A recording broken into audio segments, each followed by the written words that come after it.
Greetings to everyone. First and foremost, thank you so much, Jerry, for giving me a chance to convey the message para sa darating na reunion on the 24th or 25th. Congratulations nga pala, Jerry Logroño, tsaka sa mga kasamahan mo, sila Loida, sila Arnel, and everybody for this particular celebration. I'd like to think that this is going to be fun, successful, because I noticed that 90% of the time, or maybe most of the time, reunion is based on high school batchmates. Di ba? Sensya na kayo, medyo babasahin ko para mapabilis. Bakit nga ba? May reunion ng pamilya, kasama sa trabaho, classmates sa college, ng mga manginginom, kung wala pang sakit sa atay. Pero, bakit big deal ang high school reunion? Huwag mag-alala, Mr. President. Maikli lang to. Okay? To me, the answer is, it is one of the most memorable experience of our growing life at nakaukit sa bawat puso natin.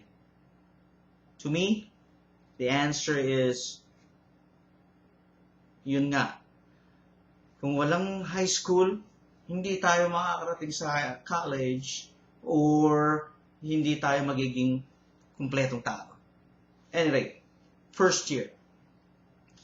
Totoy na totoy ka pa. By the way, para sa mga lalaki lang ito, pasensya na sa mga babae, baka may tamaan ako, masagasaan ako, mali yung aking impressions. Sa mga lalaki lang to, okay?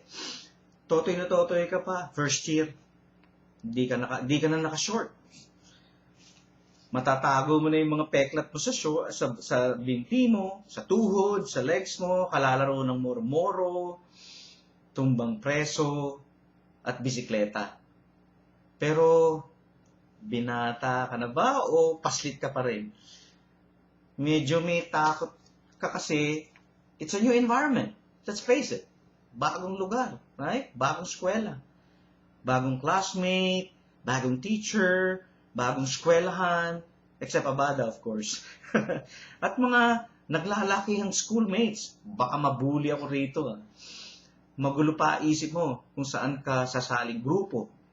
Boy Scout, CAT, athletics, grupo ng mga bading, o mga binatang tarin. Second year. Ay, salamat. Natapos, na-overcome din ang first year. This time, feeling mo, malayang-malaya ka na. Hindi ka na hinahatid ng nanay mo o ng tatay mo sa school. Nagpatahi ka na ng 3 bell-button na pantalon. Takip pa ang sapatos. Tapos, umaalingasaw na ngayon yung Johnson's cologne mo o pabango. Siyempre, para mapunan ng crush mo, wala nang muta mga mata mo at palagi ka ng bagong ligo. Nagsimulang matuto ka ng mangopya sa classmates mo kasi medyo buo na tropa eh. At least, lower officers ka na ng Boy Scout, CAT, etc. Medyo may confidence ka na matatapos mo ang high school compared sa mga first year. Dumami na rin mga kaibigan mo. Third year. Binata ka na. Nanliligaw ka na. Sa library, sa canteen, o sa kitchen, sa property custodian, sa prefab, sa ilalim ng Nara tree, or sa kalsada, on the way to school, or uwian na. Sakit sa ulo ang chemistry, at saka trigonometry. Kinukulit ka ng nanay at tatay mo na maging responsable ka na. Malapit ka nang matapos ng college. Malapit ka na matapos. Isipin mo na kung anong kukunin mo sa college. What? Third year pa lang ako, college na pinag-uusapan. Come on. Maraba pa ang high school. Excited ka nang makakalubilo mga classmates every day. Lagi ka excited. Gusto mo nang pumasok agad. O kaibigan mo dahil maraming bagong palabas ngayon saan? Sa sine, may bagong video game sa Harrison Plaza, baka magsasayaw sa stage yung crush o shota mo, baka may parada ng mga beauty contestants. Masarap yung baon ng isang tropa mo at higit sa lahat, makakatakas ka sa bahay. Free from household chores or bunganga ng nanay mo dahil busy ka kamo sa school sa dami ng activities. Hello! Extracurricular activities yun. Kamo. Sa totoo lang, marami rin talagang school activities. Mahirap na assignments, journalism, on-the-job training, CAT competition, Boy Scout projects, at athletic tournaments. Of course, may party sa birthday ng kaibigan ng classmates mo. Inter-school competitions, at katakot-takot na chismisan at kwentong barbero. Fourth year. Eto na. End of the line na ng mga reckless lifestyle natin. Medyo insecure ka na naman dahil naisip mo na naman na bagong environment na naman to. Same feeling, first year tayo. Mataas na confidence mo as a mature teenager na matatapos mo ang high school. Masaya dahil buo na ang tropa. Na-experience mo na magsyota.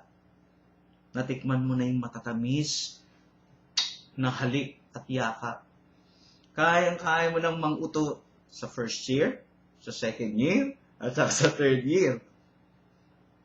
Hindi ka natakot sa teacher mo ngayon. May fraternity, sa fraternity, hindi ka na rin takot. O siga sa school, o sa labas ng school. Malungkot kasi sooner or later, aalis ka rin sa school na to. Hindi mo pa alam kung anong course kukunin mo sa college. May pang-tuition ba nanay o tatay mo? Hindi mo na makikita tropa mo. Mawawala ka na sa syota mo. Dami pang gwapo pa naman sa college. Shit. Komportable ka na sa situation mo ngayon. Bakit kaya mag-graduate pa? Naman. Now, we see bakit exciting magkaroon ng reunion. It was the most memorable transition from childhood to, I would say, maturity. Dito na lumawak ang pananaw natin sa mundo. Masyado nang mahaba speech ko, pasensya na. Jerry. Anyways, what can we derive from this reunion? Ano ba makukuha natin talaga? 2 things lang, personally. Okay? 2 things. 1, ang hindi raw lumingon sa pinanggalingan, hindi makararating. Alam nyo na. Number 2, let this be a renewal of our friendship. Para may reason tayong balikan ng Pilipinas.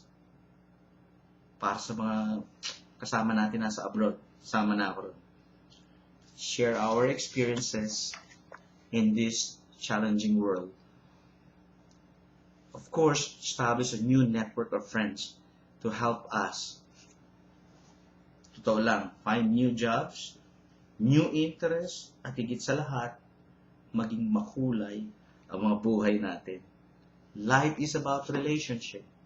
Kung wala tayong kaibigan, wala tayong mga kasama sa buhay, it means nothing. Right?